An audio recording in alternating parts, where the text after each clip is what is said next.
The wind carried dust across the main street of Raven's Hollow, a frontier town clinging to life in the dry belly of the West. Wooden boards groaned under the heat, signs swung on rusty chains, and the saloon's piano bled a tune that sounded half-drunk. Caleb Rourke sat at the far end of the saloon, hat tipped low, a whiskey glass untouched in front of him. His hands were rough from mending fence posts, but there was a steadiness about them that told another story. The story of a man who'd once been faster with a gun than most men dared to imagine. He wasn't here for drink. He wasn't here for company. He was here because the silence of his ranch had started talking to him again. The ghosts of men he'd sent into the ground when he was a bounty hunter. Every so often, he came into Raven's Hollow just to hear the world's noise drown out his own. Tonight the noise wasn't enough.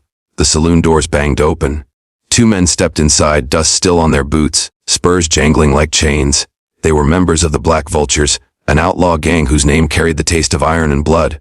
Folks lowered their eyes when the men walked past. Caleb didn't move. "All right, boys," barked the saloon keeper nervously, "settle in. Tonight's entertainment begins soon." That was when Caleb noticed the small crowd gathering near the stage. Chairs scraped, boots shuffled. Something unusual was about to happen. The barkeep climbed onto the platform. "Gentlemen, tonight we got ourselves an auction. Fresh off the trail." Two men dragged someone out. At first, Caleb thought it was a trick of the lamplight. A figure too still, too quiet. Then the crowd murmured and he saw her, a woman, her wrists bound, face smudged with dust, but her eyes, sharp as flint and cold as winter, scanned the room like she'd memorized every man in it. She didn't tremble. She didn't beg. She stood straight, even as the ropes dug into her skin. The barkeep grinned. "Gentlemen, what we got here ain't just any runaway. This here's property of the Vultures, and she's up for bid." The crowd shifted uneasily. Most men didn't want trouble with the Vultures. A few drunk cowhands muttered numbers. Caleb's jaw tightened. He hated these kinds of scenes. Flesh treated like cattle. He told himself to look away. He told himself it wasn't his fight. The bidding started low. $10, $20, $30. Each number echoed like a hammer in Caleb's chest. He had no reason to care, no reason at all. Then her eyes met his. She didn't flinch, didn't plead. Just stared at him with a look that burned through the smoke and whiskey haze, a look that said, "You're not like them." Before Caleb knew it, his voice cut through the room. 100. The place went silent. The barkeep blinked. 100. The Vulture men snarled, ready to protest, but the barkeep knew better. Money was money, and no one outbid that kind of number in Raven's Hollow. Sold. The rope was cut, and the woman stumbled forward. Caleb rose, coins slamming onto the table. He caught her by the arm, not rough, but steady. As they stepped outside, the night air hit them, carrying the scent of sagebrush and gun oil. Caleb finally spoke. "You're free now. Go wherever you." But she turned, eyes blazing, and said words that froze him in place. "You paid for me, now finish it." Caleb frowned. "Finish what?" Her voice dropped low. "Keeping me alive." Before he could answer, gunfire cracked. A bullet splintered the post beside his head. The Vultures were coming. They ran through alleys, past shuttered windows. Caleb led her to the livery where his horse, a grizzled black gelding named Brimstone, stamped impatiently. He swung her up, mounted behind, and spurred the animal hard. Shots rang out behind them, voices shouting curses. The night became a blur of hoofbeats and gun smoke. Miles out under the shelter of a rocky ridge, they finally stopped. Caleb slid off, scanning the dark horizon. The woman dismounted without help, standing tall though her wrists still bore rope burns. "You got a name?" he asked. She hesitated, then, "Evelyn." "Evelyn what?" Her eyes narrowed. "Blackthorn." The name hit him like a fist. He'd heard it whispered before, tied to outlaw stories, tied to blood.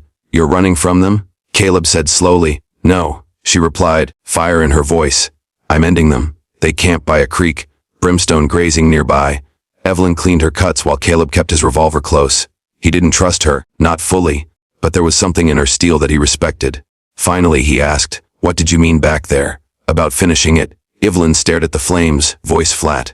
"You paid for me, Caleb Rourke. That makes you part of this, whether you like it or not."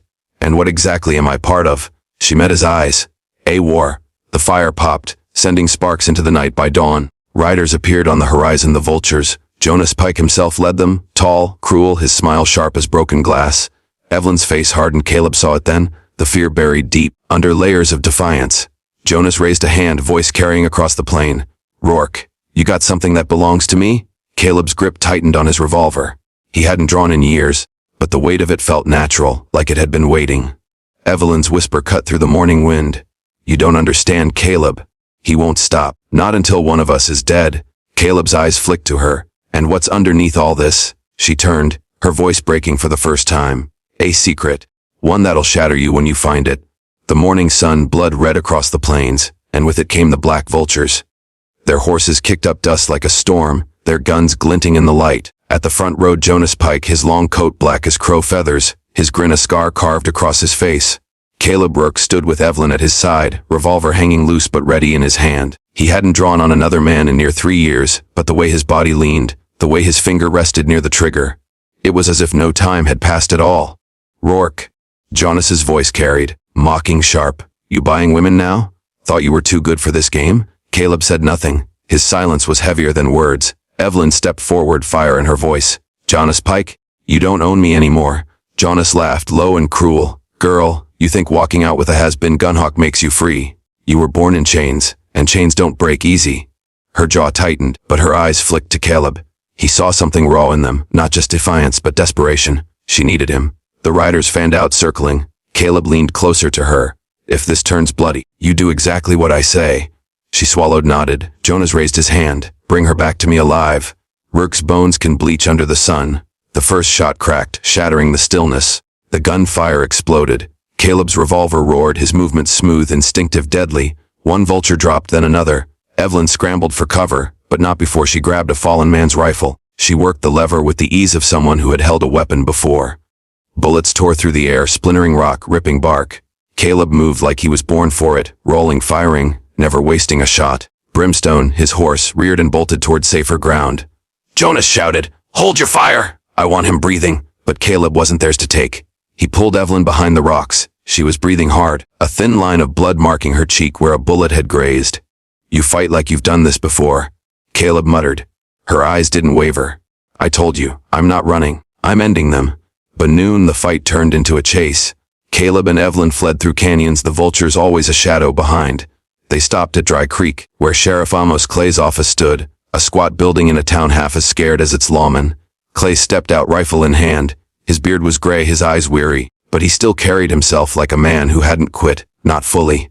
"Rourke," Clay said, surprised. "I thought you swore off gunfights." "No choice," Caleb answered. He nodded toward Evelyn. "She's in this deeper than she'll say. And Pike's coming." And Clay's eyes narrowed. He knew the name. Everyone did.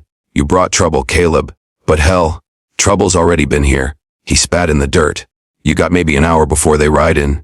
You best decide if you're running or standing." Evelyn's voice cut sharp. "Was stand." Both men looked at her. She didn't blink. The town braced, windows shuttered, women and children hid in cellars. Sheriff Clay, Caleb, and Evelyn took positions, one at the jailhouse, one on the rooftop, one in the alley with rifles ready. The silence before battle was worse than the bullets. Dust rose first, then the thunder of hooves.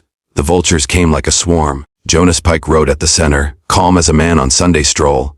His men whooped and hollered, eager for blood. Clay whispered through gritted teeth, "Ain't enough. They'll tear the town apart." Evelyn's hand tightened on her rifle. "Then we make them bleed first."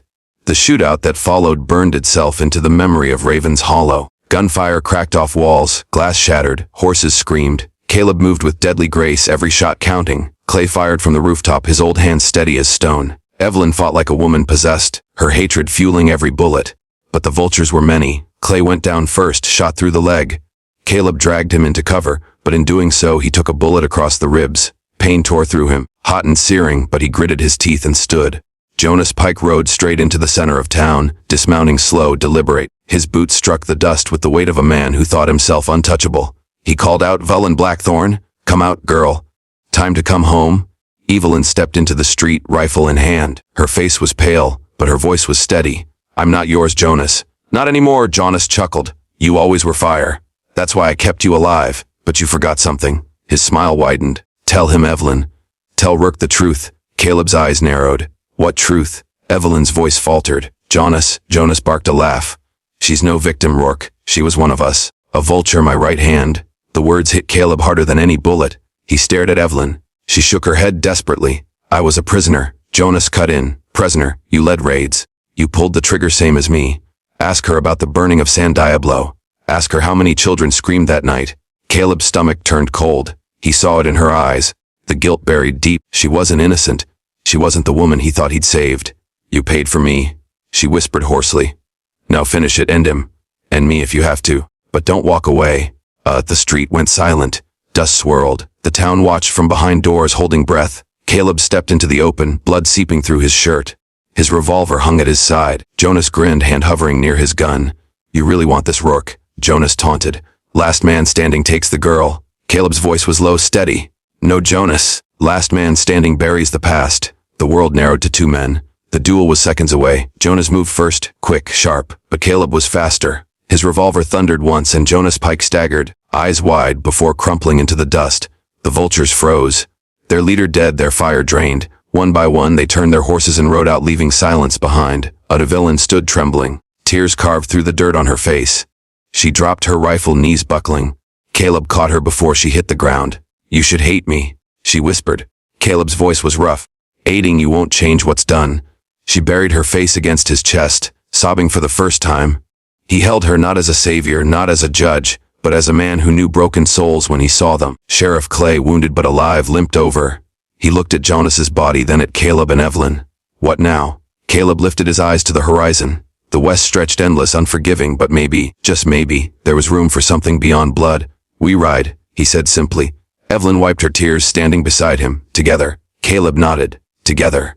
But no more running. No more chains. They saddled Brimstone, the sun dipping low, casting long shadows across Raven's Hollow. Behind them lay the ruins of old sins. Ahead lay the open trail, dangerous, uncertain, but theirs. And as they rode into the fading light, Evelyn's voice lingered soft in the wind. "You paid for me and you finished it."